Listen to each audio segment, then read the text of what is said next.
Turning to Buffalo news now, the city is still facing a multi-million-dollar budget deficit. We are joined now by Fillmore District Common Councilman Mitch Nowakowski. Mitch, thank you for being here. We appreciate it. Speaking of the State address, we did not hear really anything in the governor's address today about assistance for the city of Buffalo. We know the deficit is looming. Let's talk. Let's start there about the state assistance. What is the city hoping for? So I was relieved last week when she came into town and said, well, she would not help Buffalo, which means to me, City of Buffalo, get your act together and demonstrate to Albany on how we can help you get out of your financial distress.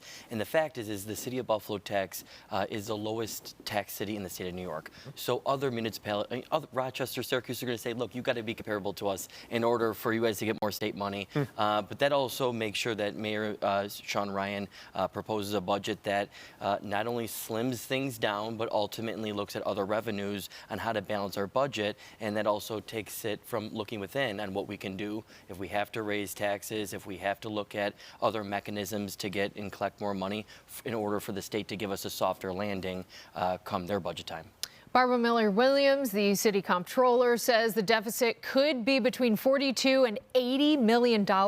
When Scanlon left office at the end of last year, he said it was much less. I know you said that those numbers were tossed around quite a bit. Where are we landing, according to you, tonight? So I'm very happy to address that, because when I woke up one morning and said 40 to 80, I said it could be raining cats or dogs, red, blue, white, what is it? And the fact is that right now the mayor's administration confirmed that as of June this year, if our revenues come in, we'll be at a $12 million deficit to close out the books this year. But we are operationally, structurally deficient, meaning our revenues don't match our expenses. And for quite some time, other people's money, ARP dollars were being used to fill that, our savings were being used that, and also we had so much money in ARP dollars, we were making a significant amount in interest to balance the city's books. So not only do we have to make sure we close out the books this year in June, but make sure that we are structurally getting ourselves out. And ultimately, we're in a lawsuit with the city comptroller. The city of Buffalo does not have a debt issue. We can't pay our bills because we have so much debt. We also really don't borrow that much money to fix our infrastructure, and that should be scrutinized. We're here because operationally we are deficient. Even that number that you were just talking about there, that 12 million, that has grown pretty substantially if we're talking about a single year deficit.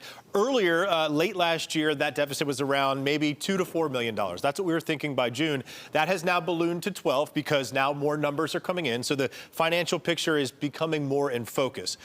Unfortunately, it means the deficit is broader. What is the city going to do this year to make sure that number is zeroed out in June? Or is that not a hill that you can overcome, 12 million? Because that's not nothing. So that's that's spot on. And the fact is that because our finances are so fluid, we ultimately have to settle large-scale settlements that come in at mid-year. If we hit a storm, we rely on private contractors, which costs more money. So it throws off our budget. What I believe is that this year, if all of our revenues come in for Mayor Sean Ryan to close that budget gap, he's talking about having the Buffalo Stability Authority having to do deficit borrowing. I don't know just yet because there's no options yet on the table for scrutiny. Could there be a hard control board if that happens? If that deficit, that 12 million you were just talking about, if that doesn't happen, could we be talking about the state stepping in again and taking over Buffalo's finances? So I asked that to BFSA. They do not want to go in hard status. They do not want to babysit the city of Buffalo. They want to be more of a facilitator than take on that role, because what they would do is they would just freeze everything and freeze wages and significantly hurt our workforce. And we know we need to attract top talent to get people to work for the city of Buffalo. Yeah. Explain the stalled compact agreement between Seneca Nation and the state, how that's impacting finances, and then the parking ramps as well. Those have not sold yet. We know that they were valued higher than what you thought maybe, or what Scanlon thought maybe they could go for. So yes, so the first is oftentimes the tribal compact in New York State are always fighting. And if the city doesn't get the money in for the past fiscal years, the state gave us a spin up and said, here's what you're owed. We'll collect when we settle with the tribal compact. The parking ram sale, in our budget right now, we have $27 million that are earmarked as that revenue, so a significant portion that needs to come through. I initially was skeptical of it, so I don't want to be contradictory. I was skeptical of former Mayor Scanlon when he told me, but when I got those numbers in from Mayor Sean Ryan, the numbers are coming in higher, even projected than former Mayor Chris Scanlon had said.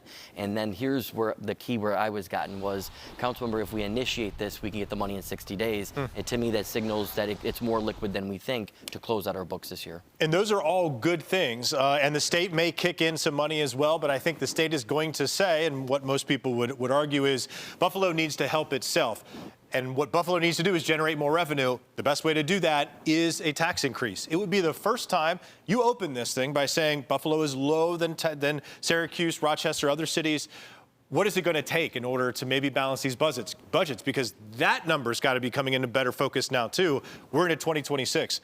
What should people be thinking about? Because they need to maybe start budgeting now for those tax increases. Well, I'm going to call it myself just to give perspective. Is, my house is worth over about $300,000. I'm paying about less than $2,000 in city taxes. Half of it goes to the Buffalo Public Schools. So the city of Buffalo relies on $1,000 for parks, infrastructure, streets, sidewalks, police, fire. That's just unattainable. So we have to, if we're going to raise taxes, it has to be incremental and small or digestible, so that we can compound that, so that people can then digest what a normal tax rate is for the services that are provided in their municipality. Now, mind you, every council member in town would probably run away from this couch when they're talking like that, but education is power, and people need to know what's real. It's going to happen. Yeah, and we appreciate you saying that.